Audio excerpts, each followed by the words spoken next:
तो ऐसा नहीं करना। इसलिए हम सब ने, ये मैं भी हूं आप में, ठीक है, आप जैसे हो हम भी वैसे ही है। हम भी वही थोड़ा गुरु जी के चरणों का आश्रय करके, सदगुरु चरणों का आश्रय करके हम भी थोड़ा सा भगवान का भजन करते हैं। और यही सत्संग के माध्यम से लोगों को भी बताना चाहते हैं कि भैया अगर भगवान का कृपा प्राप्त करनी है तो भगवान का भजन करना ही पड़ेगा, ठीक है। इसलिए शास्त्रों में बताया गया, कृते अध्याय तो विष्णु त्रेताम यजते मखे द्वापरे परिचार्यम कलो तद हरि संकीर्तनात्।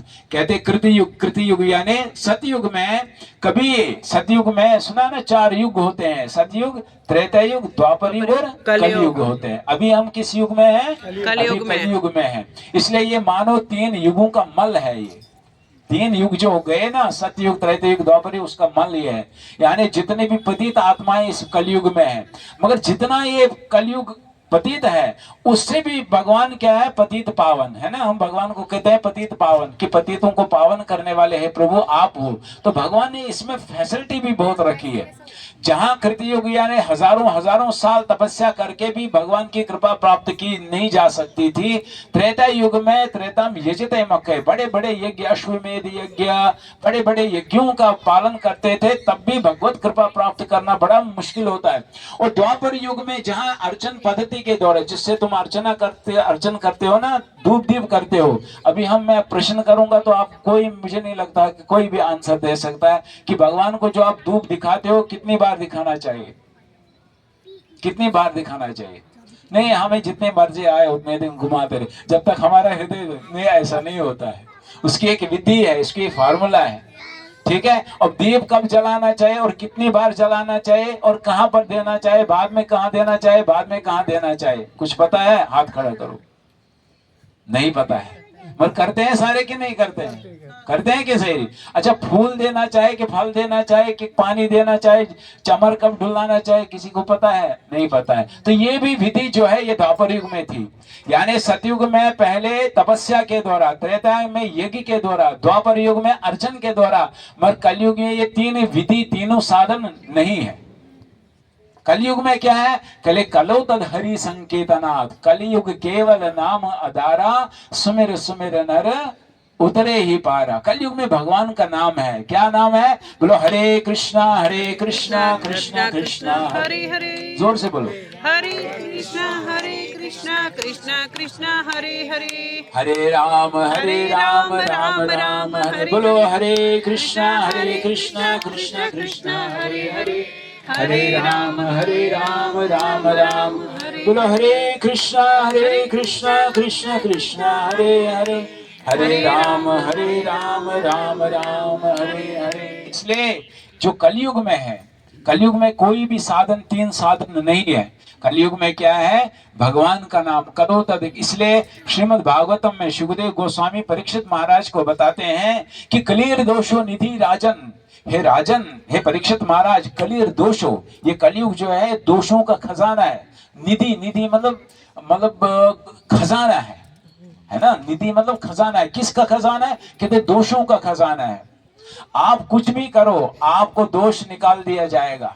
सही है कि गलत है ना? सास बहू की दोष निकालती है, बहू दोष सास की निकालती है, ननद उसकी निकालती है, सबका दोष है। कोई कितना भी कितना अच्छा करे, मगर कुछ न कुछ बताते हैं, कुछ न कुछ दोष तो निकाल देते हैं हम। क्योंकि दोष वहां पर नहीं है, दोष हम में है, क्योंकि हमें दोष दिखता है। समझ आई बात? सही है कि गलत है? इससे मतलब सब जानते हैं। तो सही बात है, क्योंकि ये आप नहीं कहते, ये शास्त्र कहते हैं। क्या कहते हैं? कलीर दोषो निधि राजन अस्ति ही एक महान गुना। हे दौर, हे राजन, हे परीक्षित महाराज, ये कलयुग जो है दोषों का खजाना है। सब जगह ही दोष दृष्टि हो गई है, मगर एक सबसे बड़ा इसमें महान गुण है। वो महान गुण क्या है? कहते कीर्तनादि देव कृष्णस्य, भगवान का नाम का कीर्तन, ठीक है। वो क्या नाम कीर्तन क्या है? बोलो फिर से, हरे कृष्णा कृष्ण कृष्ण हरे हरे, हरे राम राम राम हरे हरे। बोलो हरे कृष्णा कृष्ण कृष्ण हरे हरे, हरे राम राम राम हरे कीर्तनाद देव कृष्णस्य मुक्त संगा परम भजेद। भगवान का कीर्तन करो। भगवान का कीर्तन मतलब जोर जोर से सुनो। हरे कृष्णा कृष्ण कृष्ण हरे हरे, हरे राम। ये भगवान ने इस कलयुग में एक नौका भेजी है। ठीक है, इस भवसा ही करते हो, कोई साधन और करते हो या नहीं करते हो, इस महामंत्र का नाम जप करोगे आप लोग। ठीक है, ये मेरा नाम नहीं, इसमें हरे कृष्ण और राम है। जानते हैं ना, कृष्ण को जानते हो सारे? कृष्ण कौन है? वो जो भगवत गीता जिसने बोली है। कृष्ण कौन है? जिसने 5 पांडवों का पहले ही कुंती माता को बोला कि ये कौरव कोई संसार में रहे ना रहे, तुम्हारे 5 पांडव, तुम्हारे 5 बच्चे रहेंगे। वो कृष्ण जिसने पहले युद्ध, महाभारत के युद्ध से पहले ही कुंती माता को आश्वासित कर दे दिया कि माँ तुम्हारे बुआ, तुम्हारे 5 बच्चे रहेंगे, उसका नाम कृष्ण है। कृष्ण कौन है? जिसने 3 साल की आयु में, 3 दिन की आयु में ही पूतना रूपी 3 मील वाली पूतना को भी वध कर दे दिया। कृष्ण वो है जिसने 7 साल की आयु में गोवर्धन एक चींची ते चुक पर्वतनु इंद्र मान घटाया, जिसने चीज इस छोटी सी उंगली पर 7 दिन 7 रात तक वो 60 किलोमीटर दूर लंबा, 60 किलोमीटर ऊपर गोवर्धन को उठा दिया, उसका नाम कृष्ण। वो है जिसने इंद्र का मान भंग कर दिया। कृष्ण वो है जिसने ब्रह्मा जी की मति घुमाई। कृष्ण वो है जिसने रास रचाया, जहां पर शिव जी उस रास के लिए लड़ाई